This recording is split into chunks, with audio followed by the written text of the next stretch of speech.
Good evening, everyone. My name is Nicole, and I am the Parent Support Worker for the Niagara Catholic District School Board EarlyON Child and Family Centers. I am here today for our weekly coffee and conversation in which all parents, grandparents, guardians, and caregivers are welcome. Our program topics revolve around ensuring that you feel well, confident, and present in your parenting and caregiving role. As always, if you are unable to sit with me now, you are welcome to warm up your coffee and sit with me at a later, more convenient time. Our video content is available on our Facebook page and YouTube channel, so be sure to follow and subscribe to stay up to date with our videos. So last week we just started our discussion of stress management strategies as presented by the Kids Have Stress Too program. Specifically, last week we started with stress management activities that help prevent stress. This week we are going to discuss symptom reduction strategies. This means, okay, we've done what we could to help prevent stress from happening, but stress is a part of everyday life. So now we need to know what to do to reduce the effect that stress has on our well-being. So I want to remind you here once more that stress cannot be avoided. If you're here listening in hopes that I'll give you the magic key to sheltering your children from all of life's struggles, then I'm sorry, I can't offer you that. What I can and will offer with the help of Kids Have Stress Too is 4 strategies that we can help our kids implement into their daily lives to reduce the negative effects that stress can have. But before discussing these strategies, I want to start by sharing a quote from Dr. Clinton's book called Love Builds Brains. So, when children have predictable adults in their life that respond to their emotional needs, they face stressors, which is stress-inducing events, in a better way. I want to share this simple quote with you because if all else fails, the fact that the child has you in their life, a loving and caring adult, they're going to approach and handle these stressful situations better than if they didn't. So instead of wanting to shelter our kids completely from stress and the function of coping with stress, let's just make sure that we are there for them, that we are loving, and that we care. So let's get into the strategies. So the first strategy Kids Have Stress Too offers is called Quick Ways to Relax. So these are tools that we've shared as a group within these coffee and conversations. They are tools to bring your heart rate back down, to recenter, and to focus on the here and now. Any activity you can do with your child to help them recognize that feeling of slowing down will help them in moments of stress. And you can help them do this through a body-to-mind connection or a connection to something that they are familiar with. For instance, when children run really, really fast, they'll notice that they sort of become out of breath. They just race their sibling to the car and they reach the door with their hands on their knees and they're huffing and puffing. You've seen this, right? You can link breathing strategies to this for your kids. Like, remember that time you just couldn't catch your breath after running your very hardest? You had to think about taking deeper, slower breaths, right? Well, sometimes we can do that too when we are feeling stressed because it helps us calm down. So I also want to practice an example of a breathing exercise that Kids Have Stress Too provides. So we can instruct our kids to get into a comfy position, either lying flat on their back or sitting comfortably with both feet flat on the floor. And if they like, they can close their eyes. We are going to practice breathing slowly and deeply. Now, I want you to imagine you have a balloon in your tummy. I'll have you place one hand below your belly button, and I'll have you breathe in slowly and deeply through your nose to a count of 4. Feel the balloon fill up with air, and when the balloon is full, breathe out slowly, using a count of 4.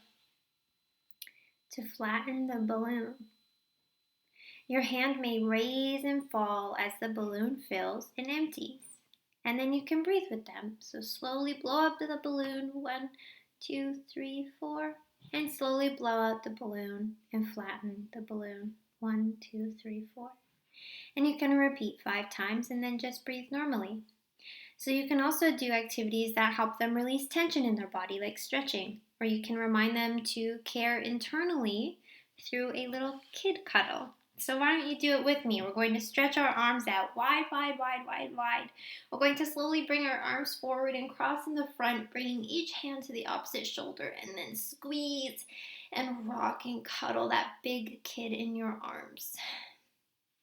In a COVID world, it can be nice for us as well to give ourselves a little feel-good hug.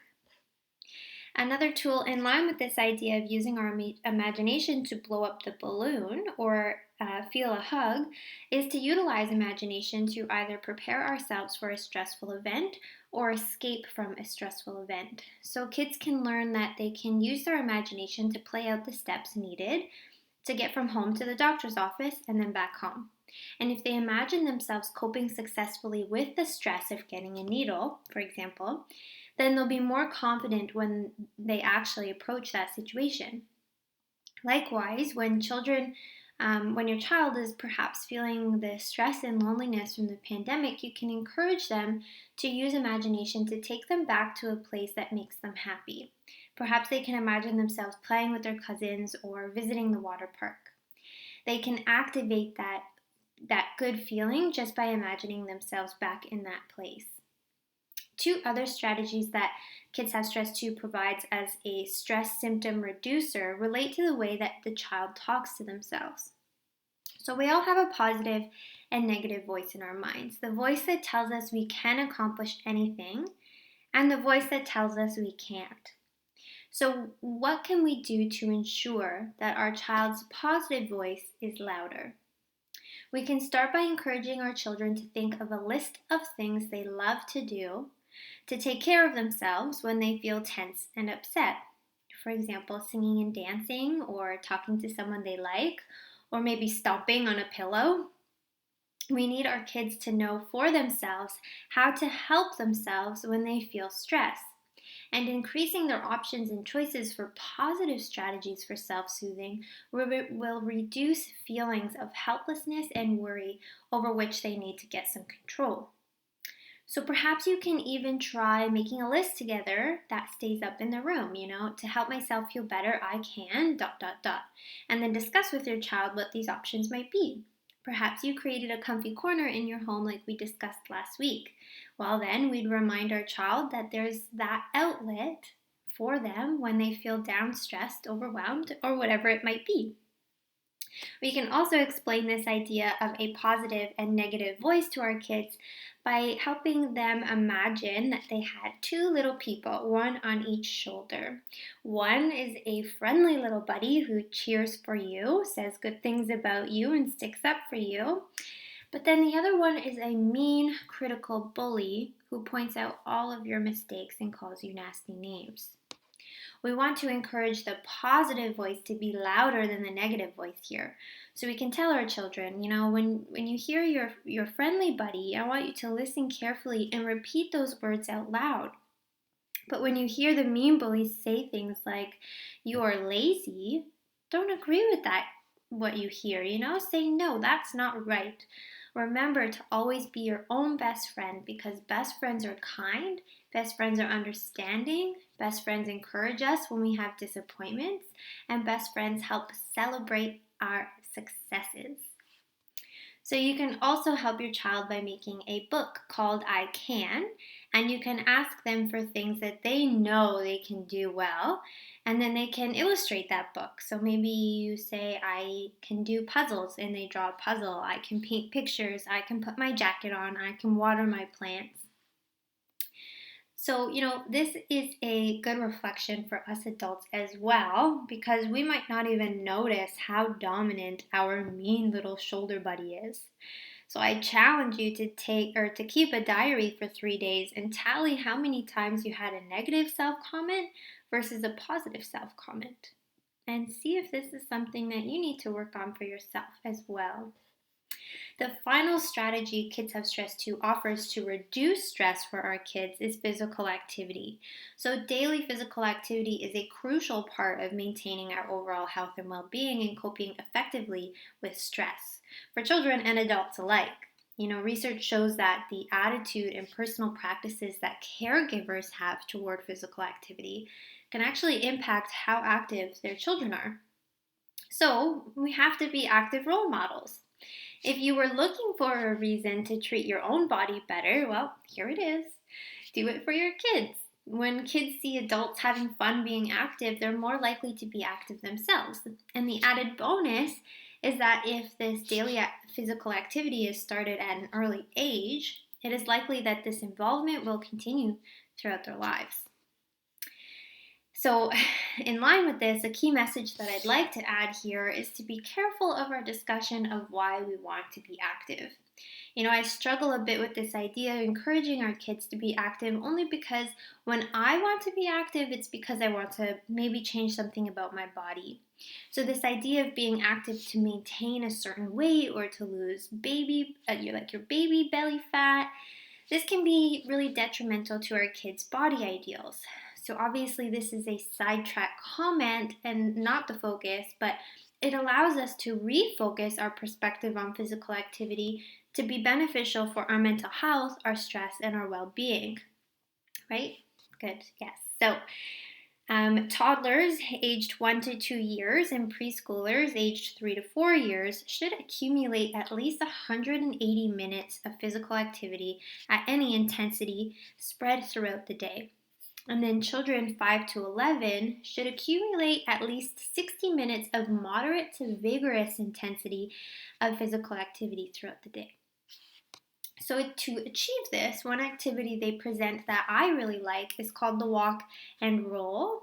And I love this one because it gets the parent and caregiver physically active as well.